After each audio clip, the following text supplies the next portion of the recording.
Hello friends, let us now learn some important points about this transformer. So generally, as we have already said, that X-ray generators or any houses in world, they receive around 115 to 230 volts and 60 hertz alternating current. So the X-ray generator also receives around 115 or 230 volts 60 hertz alternating current. But for the X-ray tube to heat the filament, we require a potential difference of around 10 volts. That means the X-ray generator receives 115 or 230 volts, and filament heating requires only 10 volts, which is very less. So our aim is to decrease this 115 or 230 volts which is received by X-ray generator, and by the time it reaches the filament, it should be around 10 volts. Then for acceleration of electrons, electron acceleration requires a potential difference of between around 40,000 to 1,50,000 volts. So electron acceleration requires around 40,000 to 1,50,000 volts. So the transformer are used to change this potential difference of the electrical energy to the appropriate level. So this transformer is a device which changes the potential of this electrical energy into the required level. That means either it decreases to 10 volts or it increases to 40,000 or 1,50,000 volts, so that the actual process of in the X-ray tube goes on without any interruption. Then before we go into actual transformers, we should learn two different things. One, what is a potential? Second, what is potential difference? Potential is a relative term. So in order to understand potential properly, we should use earth. We should just take earth. Earth, which is ground state, is considered to have a zero potential difference. So if a point has excess electrons meaning that it has a negative potential, whereas deficiency of electron refers to positive potential.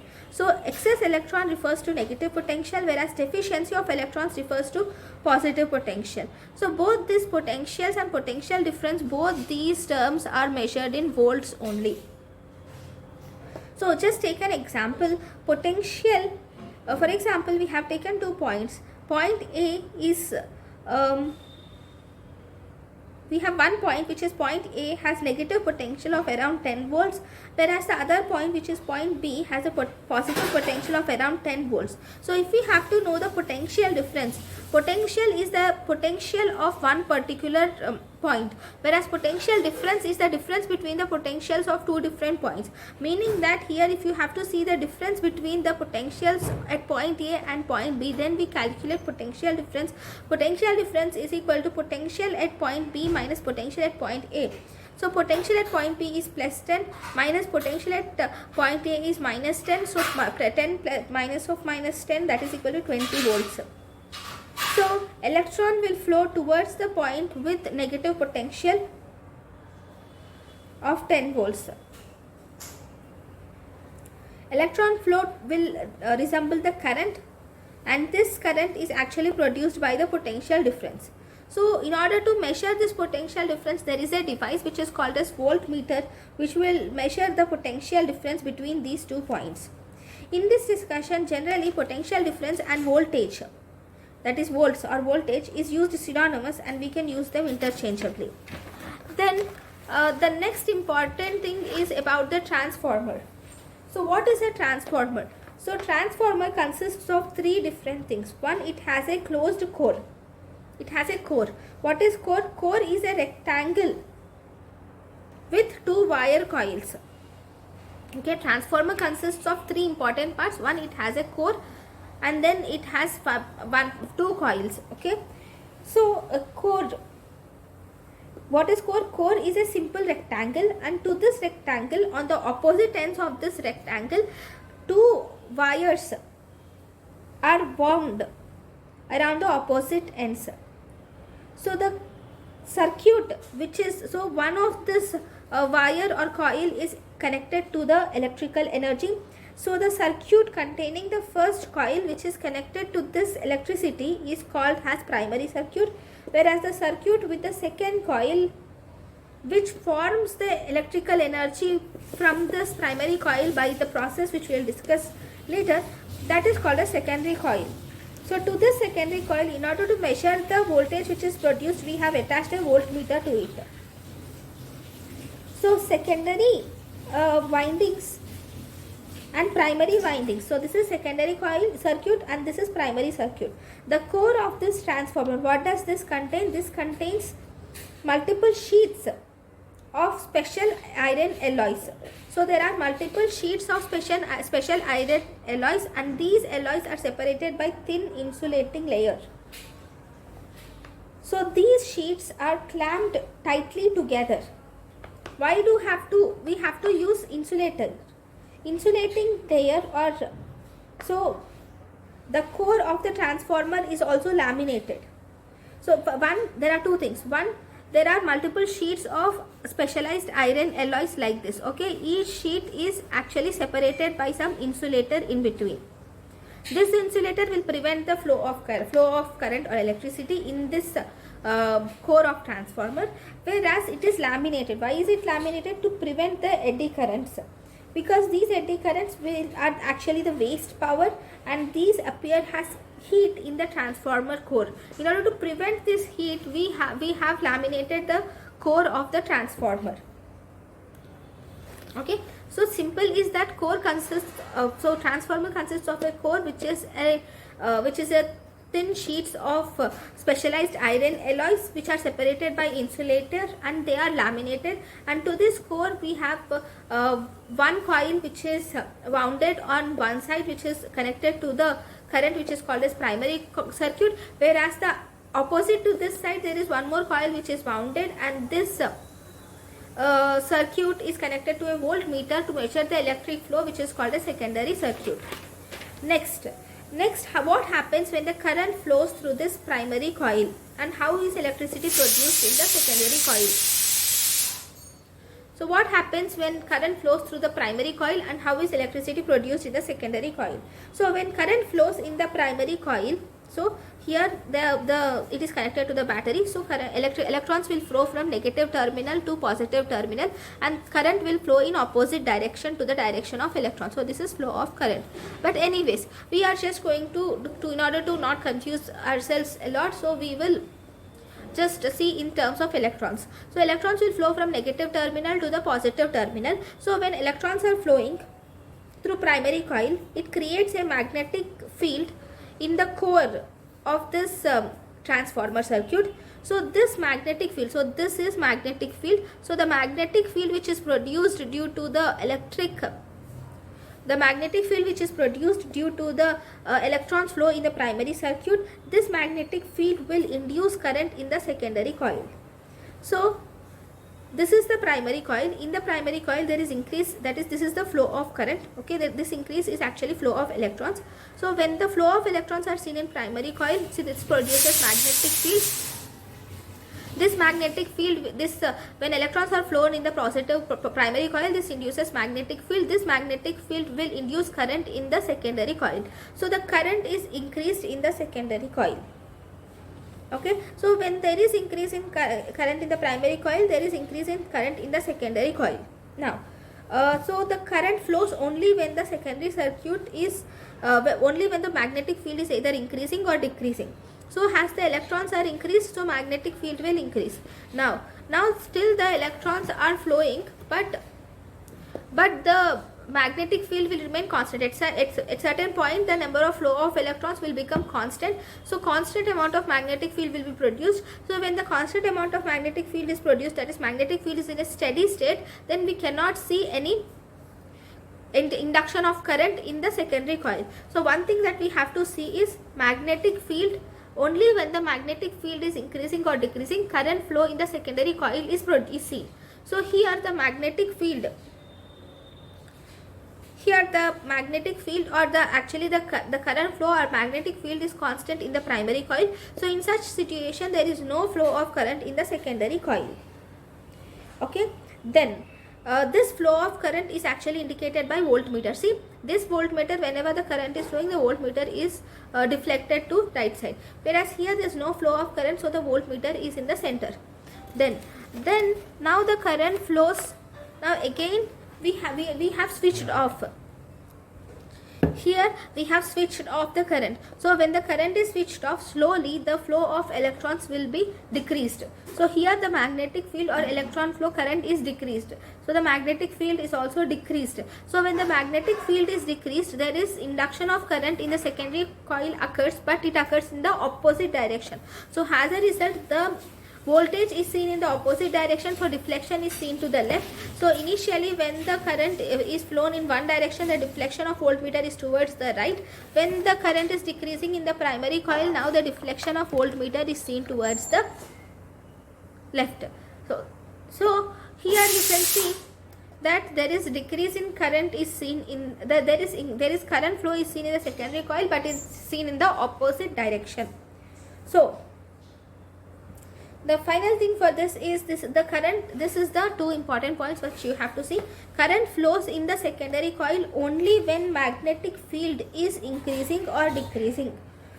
If magnetic field is stable, then no current flows along the secondary coil. So that is the important thing.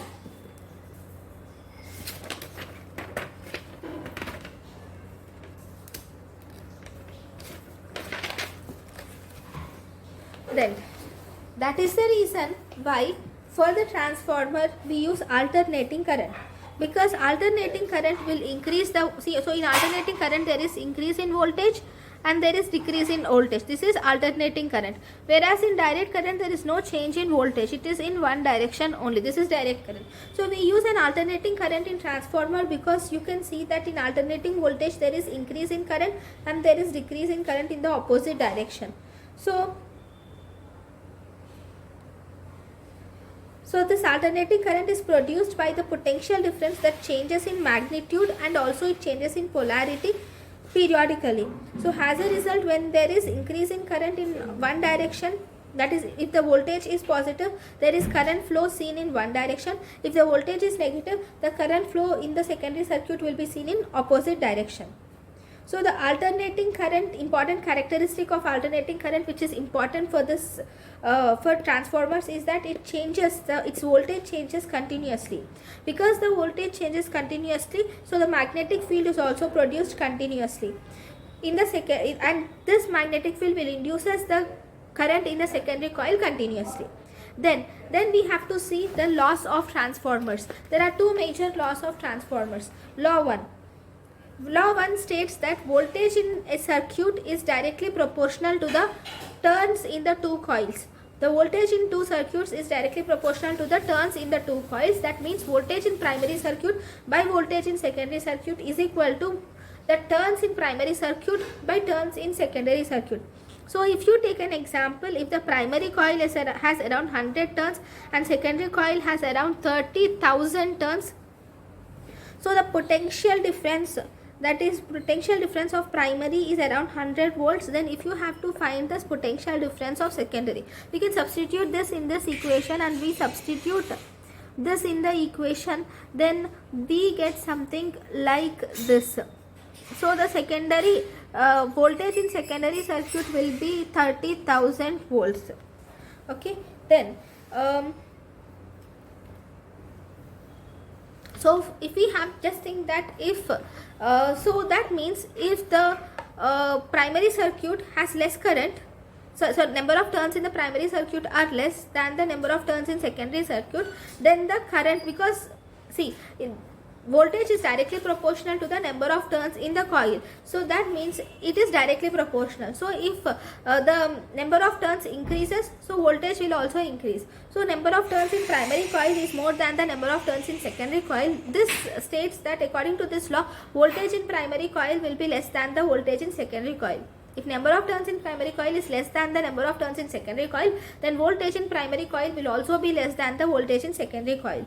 So this is here, if you see from primary to secondary coil, as you increase the number of turns in the secondary coil, the voltage also increases in secondary coil.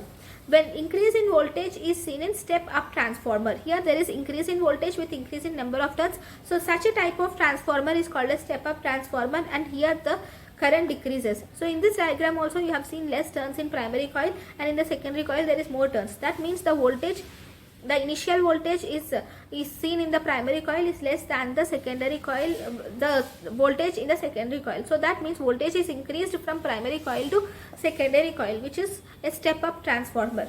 Then if the primary coil has more turns when compared to secondary coil, then voltage in the primary coil will be more than the voltage in the secondary coil. That means voltage in the voltage will decrease here in this situation. When the number of turns in the primary coil are more than the number of turns in secondary coil, the voltage will decrease when the current flows from primary coil and the current induces to the secondary coil. So this is decrease in voltage in secondary coil and increase in current is seen, and this is called a step down transformer.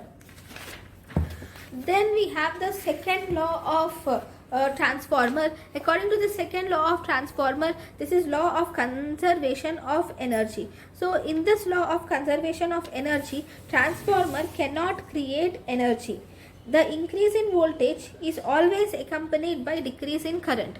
So that means voltage, if a voltage is increased, it should always decrease the current. So voltage in primary into current in primary is equal to voltage in secondary into current in secondary.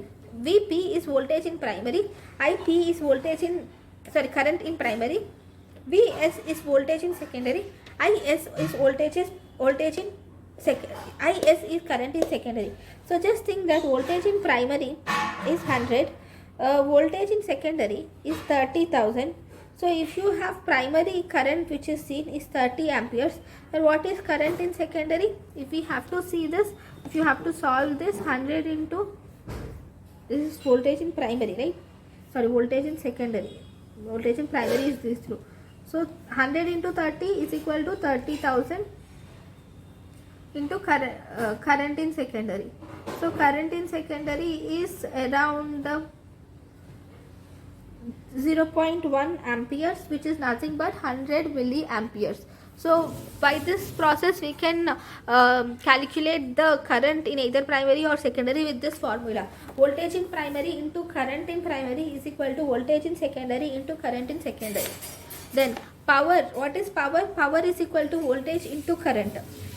So watts, the unit of power is watts. Watts is equal to volt into ampere. So a wire in a transformer must be large enough to carry the current without any overheating. So the wire in the transformer should be large enough so that it can carry the current without any overheating. So in a high voltage transformers, they are both heavy and they are large, and because they are heavy and large, they are very expensive also. So now the summary is that our aim, with the help of this transformer, we have to use this both step up and step down transformers in such a way that the current voltage which is received by the X-ray generator in the primary circuit, this should be converted in such a way that it provides sufficient amount of voltage required for the X-ray tube. So for basic circuit in diagnostic X-rays, we have three different things. One, there is a step up transformer which produces high voltage to the X-ray tube, which supplies high voltage to the X-ray tube. We have an auto transformer which supplies voltage to both these primary circuits. So this voltage auto transformer will provide primary voltage to both these circuits. Then we also have a step down transformer. This step down transformer will supply the power that heats the filament of X-ray tube. So you have a step up transformer and a step down transformer. Step up transformer supplies high voltage to the X-ray tube. Step down transformer supplies the power that heats the filament of X-ray tube, whereas auto transformer will regulate the amount of current which is received by both the step up and step down transformer. So let us now learn about each of these in detail in the next class. Thank you.